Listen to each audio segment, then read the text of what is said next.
you shouldn't go to Silicon Valley, you should come here to China. So I'm very bullish on the future of Asia, I'm very bullish on the future of fintech in Asia, and I'm extremely bullish on the future of digital currencies in Asia as well. Maybe we don't achieve in our generation, but at least our next generation, they can enjoy it. We have to teach governments, we have to teach banks, regulators, ordinary people why blockchain is so important for our society.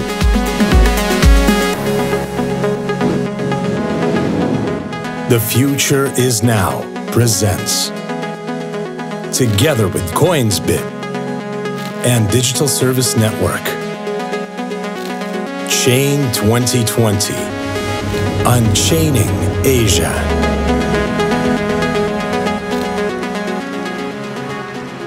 Our first stop in 2020 became the largest educational event of the new decade. Chain 2020 saw some 12,000 people from all over Southeast Asia and the world. Education, experience, engagement.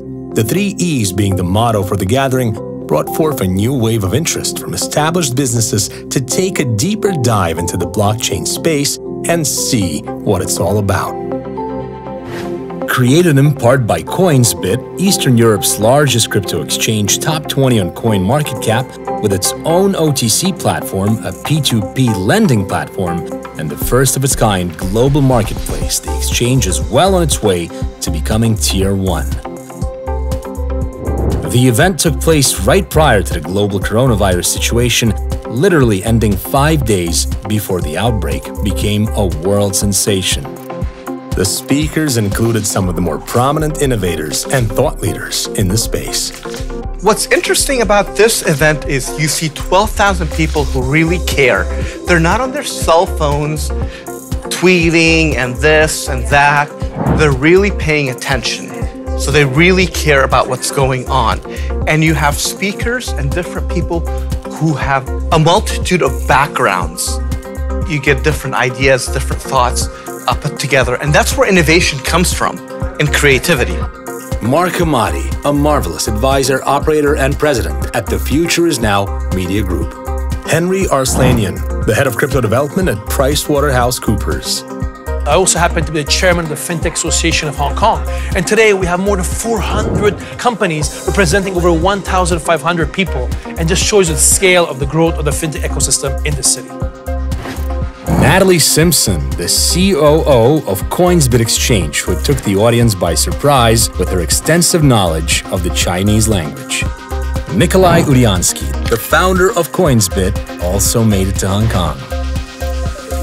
Jessy Lai, an affiliate marketeer leading over 50 million people in Asia on the path to a more sustainable economic position in their lives.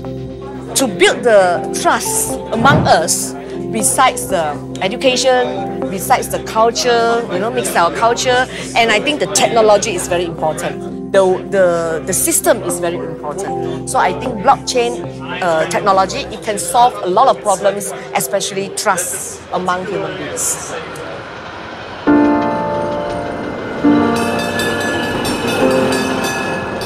I would like to suggest to everyone to look into these opportunities, and it's better to jump on board and be among first than to miss all the chances and miss this opportunity.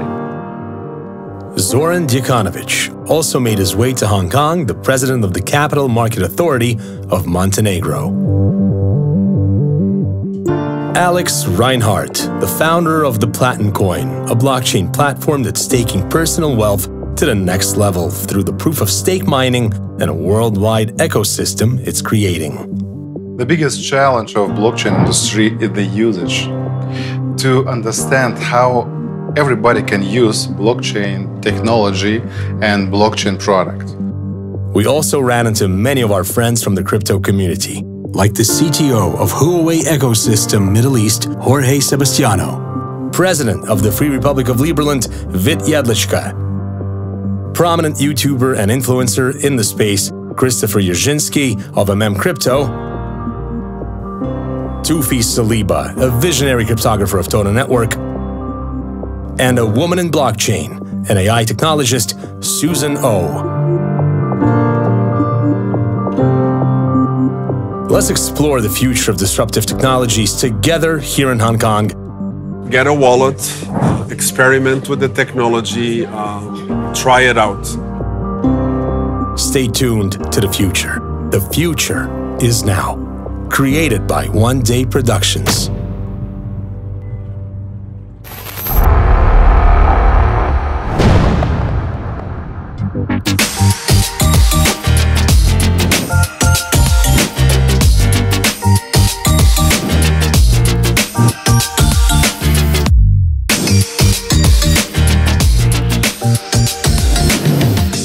The future is now. Hong Kong, Chain 2020, education, progress, creation. More than 12,000 people have gathered here in the heart of the bridge between the East and the West to experience the coming of blockchain into the masses, beyond the hype. This is it. I'm Miguel Francis-Santiago. Stay with me in the chain. The event kicked off with a guest star speaker, Jim Rogers, taking the stage. A man who started his first business at the age of 5, selling peanuts at baseball games and then picking up and recycling the used bottles right after those same events. The man's net worth today at 77 years old is over $300 million. His resume includes co-founding the Quantum Fund and Soros Fund Management.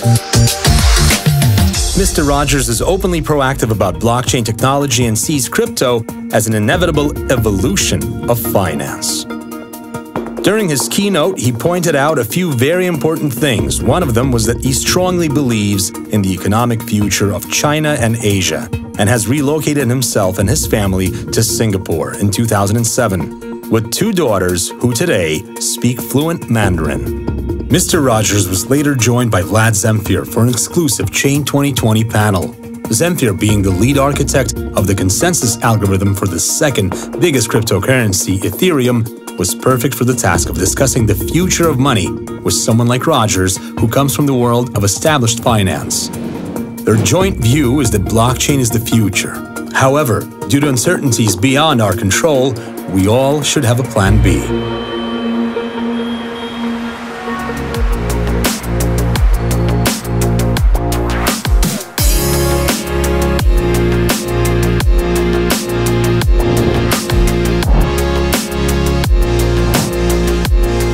Futuristic show Futurama style rocks the crowd. A nice touch to an educational event that saw several innings of these dancing robots appear on stage and set a very exciting tone for the conference. I'm so impressed with Hong Kong. I lived in Thailand and I used to come to Hong Kong and Singapore once a month, and it's evolved so much, and you can tell that people really care and they want to make a difference, and they're looking at blockchain and crypto more to really advance society and advance what they're doing instead of just using it just to make money, kind of like a casino.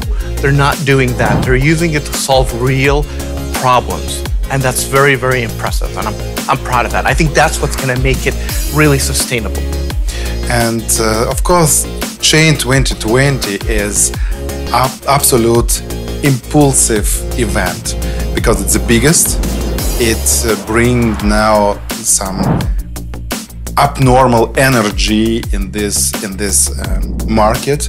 Everybody in the whole world will speak about this event, and it brings new power to cryptocurrency, to blockchain technology, and I believe that only 2 markets are absolutely capable for development of blockchain technologies, Asia and India. Only because of population, it's more than 2 billion people. These 2 markets will be a key factor for whole blockchain industry and crypto market because of the population.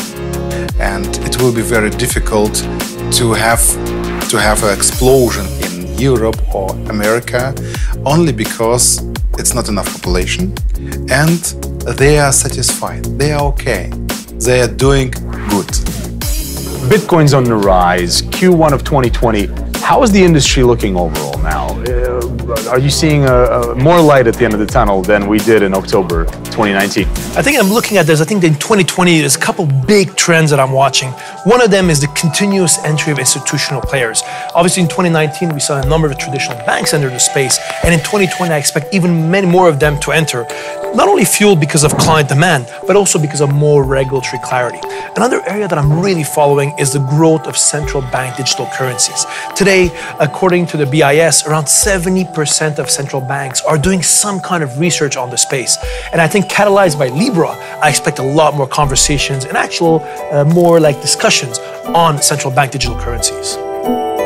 Convergence of banks, institutional capital, and government support has been slowly but surely taking shape in Asia. It goes to say that affiliate marketing has been a very successful tool on the continent as well. And in the blockchain age could be the next step that will help mass adoption. I'm not deep in technology, I'm just in marketing. But because I'm leading millions of people in this world to change their lives, to work hard for their life. So for me, I think if I still bring them to sell products door by door, or if I still telling them that how to motivate yourself to earn like 1,000 a month, means I'm bringing them backwards. You see, so I have to know that the world is different. Where is the future? So I think it's my responsibility to bring them together to the future world. And like Mr. Jim Rogers said, we have backup. You see, we don't throw everything there, but we have to learn and we accept everything and be open-minded. Even whole decentralized, newly created countries like the Free Republic of Liberland decided to hone in on Hong Kong.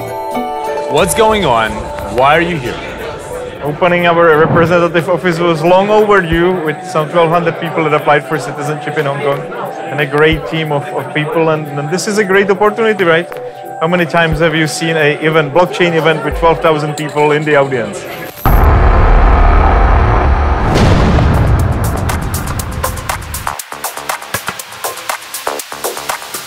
Now, as we always find the innovators of the future, Chain 2020 was no exception. Let's take a look at several futurists that believe they can take the blockchain and create a use case, or maybe they already have. Let's go and take a look. We found that Coinsbit, for example, a fairly young exchange, can still lead the way with its crypto marketplace, allowing users to buy goods from global online shopping platforms like Amazon, eBay, Alibaba, and AliExpress with crypto directly from their Coinsbit accounts. Its founder, Nikolai Yudiansky, was rated within the top 10 blockchain entrepreneurs of the former CIS countries in Eastern Europe. Nikolai also has a blockchain development company called Prof IT, developing various cryptocurrency projects, including the Coinsbit exchange. Bridging the gap between the government and users could indeed lead the way for mass adoption. But what are other issues that need to be solved in order for the world to finally adopt cryptocurrencies and the blockchain industry? You can say that in blockchain and in crypto, the new population is looking at the same challenges. They don't understand 100% of the technology. They're a little bit apprehensive or afraid of the technology. So we need to build the right confidence and the right awareness, then obviously adoption will follow. I spent a lot of years building data centers, and we're trying to build efficient data centers. So here, in the name of distribution and trust, we have blockchain that is consuming massive amounts of energy. So that really means that it's simply not acceptable. So we need to move to more efficient mining and more efficient consensus algorithms, and that process is ongoing through the new versions of blockchain as we move forward.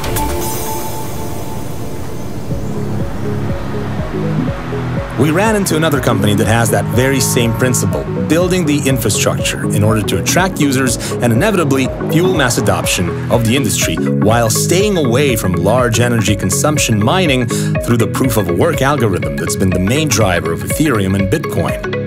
Platincoin have created their own blockchain with daily rewards to all the holders of the currency through the proof-of-stake technology, enabling the users to truly feel the power of being a part of a crypto community. Platincoin is profit-orientated, and it's about money and about people. It means that we are building infrastructure where everybody can earn money and company also, and where the whole crypto industry can grow together with us. For example, we're creating exchanges, funds, debit cards, POS terminals, ATMs, vending machines, and so far. We're creating the whole infrastructure because we had at the beginning only two options: to join foreign infrastructure or to create our own. What made these two companies exciting is that both of them were enabling vending services to house their currency as a form of payment. For example, a vending machine was present at the conference, which had ice cream that you could pay for in Platincoin. It is small steps like these that allow for the user to get familiar with crypto. What is the main issue you feel right now that's keeping the blockchain industry from expanding? What is the biggest problem we're having now as a space? I think that adoption in and of itself is something which can be achieved only very slowly. However, the price tends to move exponentially, especially in the beginning in percentage terms. But I think in terms of adoption, we have to wait, because what will drive the adoption forward is the technology. For technology, we need developers. We need more smart people in the space. We need more blockchain developers, especially for Bitcoin, to drive things like the Lightning Network forward, the Liquid Chain, and so on. And once that is fully mature, I can tell you we will most probably have the mainstream adoption, and we will also see much higher prices. And really, if you're talking about a decentralized system, is it necessarily decentralized when we're all siloed into broken chains? No, this is what's going to stop us, right? And so think about how you can connect legacy systems and people who are unbanked and people that are not in the system and build a better system for them to be able to get better paid, faster, more efficiently, and with greater transparency.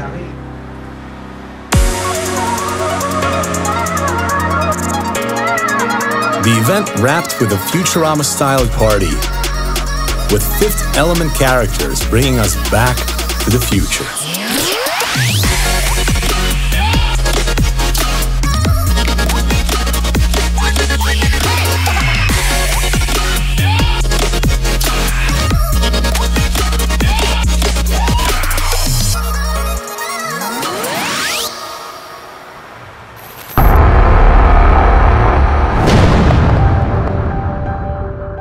You will see in 2-3 years, blockchain will be everywhere.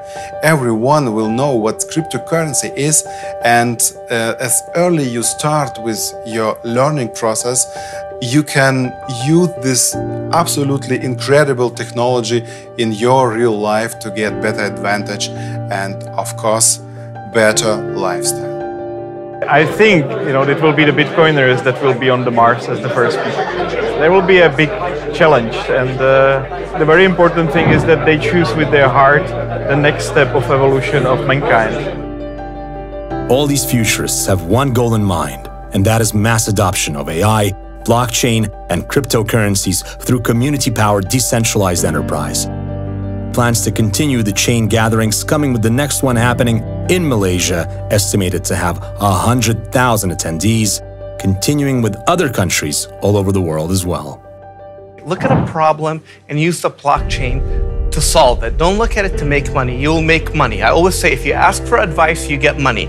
If you ask money, you're going to get advice. So if you want money, ask for advice. I think many of us are really working very hard in building the future of finance, but unfortunately, there's also a lot of bad apples that are trying to take advantage of the situation, and that really bothers me. The second thing that is keeping me up at night is actually a massive anti-money laundering or sanction violation scandal. I think all of us in the crypto ecosystem, we have this moral duty to ensure that we keep the bad apples away.